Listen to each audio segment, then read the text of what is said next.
Nagtataka ka ba kung bakit tulog ng tulog ang inyong mga alagang aso? Normal ba yan or talagang bored lang sila? As a general rule, ang pinaka-advisable ay at least 11 to 12 hours of sleep throughout the day.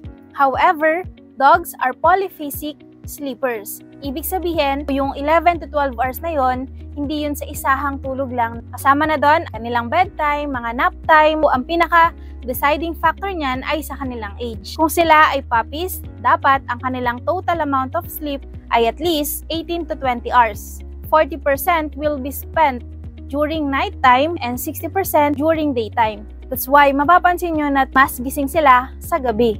While adult, dapat meron silang total amount of sleep at least 11 to 12 hours.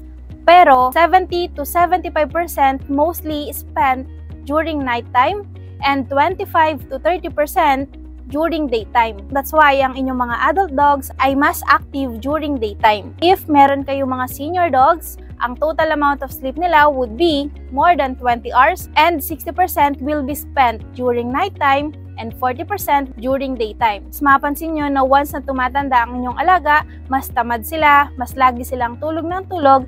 Pero kapag ang inyong alaga ay tulog ng tulog, hindi kumakain, nagiging picky eater, please consult your veterinarian right away. So yun lang, follow for more tips.